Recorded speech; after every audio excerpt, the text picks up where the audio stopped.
Work is still on with the expectation that there would be reprieve in a short time, but hope is dim for operators in Tinkan area. As they say, even a little attention would be appreciated. There has not been any information, any news about any repairs or even palliative work on this Apapa Oshodi, particularly Coconut to Tinkan, or even from Trinity bus stop to Tinkan. There hasn't been even any palliative work. Anything you see here is only done by individuals. We as association have even contributed in our own little measure sometimes to put in some hard cause. This place is a Coconut bus stop. The problem of this place is that this place we are now supposed to be express road, which vehicle loaded from the port will be taken to go to my two. And this is the service lane by the left-hand side here. But because of the bad road, vehicles are now taking one way. So they were blocking the vehicle that are coming from the port. If you can see, out of these 5 lanes here now, 3 lanes at the express and 2 lanes at the service road, they were only giving 1 lane to vehicles that are serving the port. And even tankers that are loading and turning from Coconut under bridge. So all of them are using only 1 lane.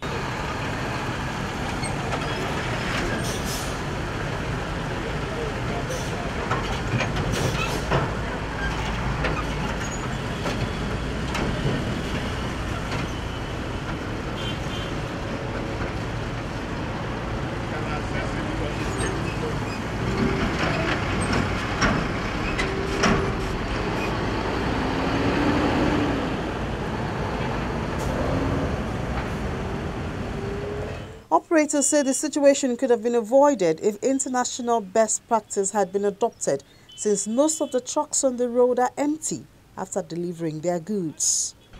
We told the MPA that instead of all these empty containers lying up from here to Oshodi, let the shipping companies go and have empty container holding base where they will deliver all these empty containers. Immediately the vehicle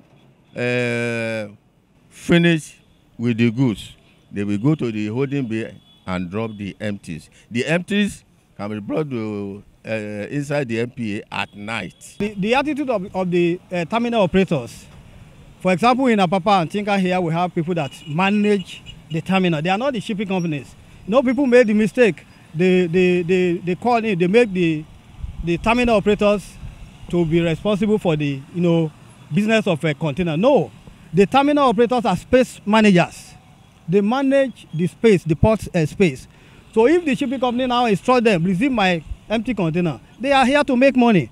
But it is against the government concessioning agreement. When they are concessioning the port to them, they never told them to take the empty container directly. And there is nowhere, no port in the whole world where containers are coming directly to the port. No, they will first of all go to the holding bay.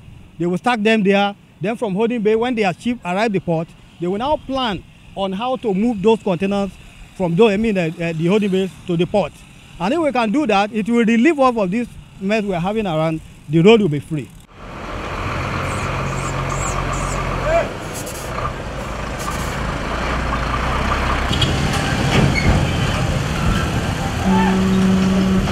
The Lagos state government is affected in many ways and has therefore decided to intervene.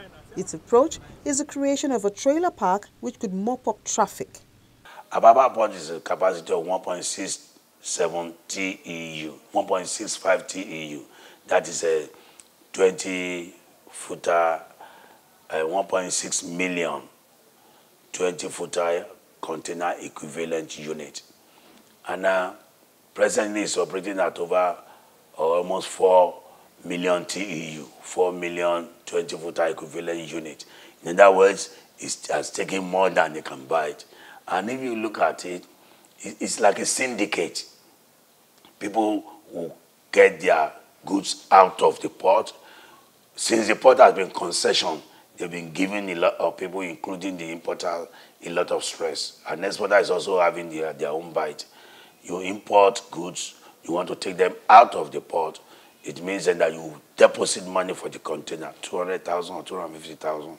The container will go. You are given 10 days to return the container.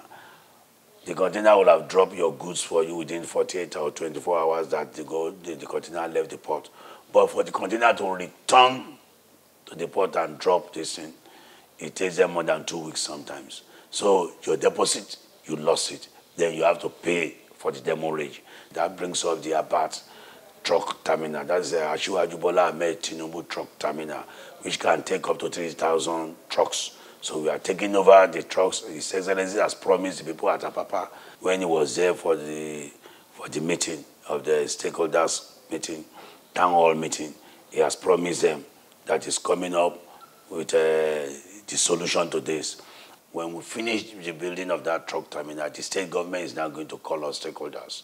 Look, this is an international standard truck terminal for you that is having dormitory, that is having health, state police post, everything you can talk of there, including supermarket, everything there, enclosed.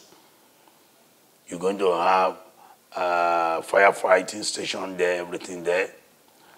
So all of you should move in there now. I've provided the facilities for you. Go and use it. So he who fails to use it, then the law of the land will catch up with them. But what they are presently doing, if you move them from where are you pushing them? And they have to be there. So the call-up system this time around is going to be that we will not, as I've said, that we're going to have a stakeholders meeting. The Shippers Council, Nigerian Port Authority, and Lagos State Government, we will now sit down. For you to allow any vehicle to enter Lagos, we will target green. That is, you are allowed in, you're being called to move in. And as you are going in, you are going straight to Abat, Asiwaju Bola Ahmed Tinubu truck terminal. That's at Orile. When you go in there, they have your information that you are there. When it is time for you to load, you are called. That's what we mean by call-up system. And then you leave straight to that point. When you load there, you go out of Lagos immediately through trailer route. So we don't want to see them on the bridges because most of the bridges are already working.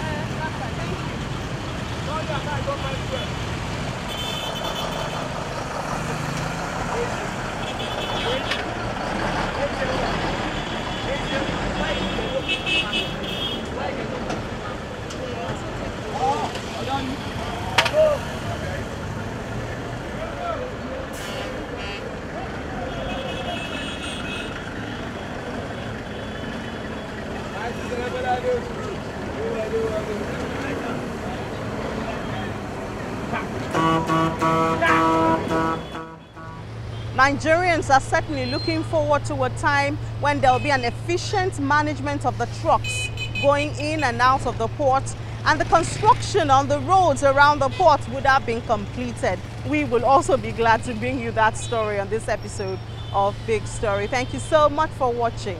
I'm Imi John Mekwa.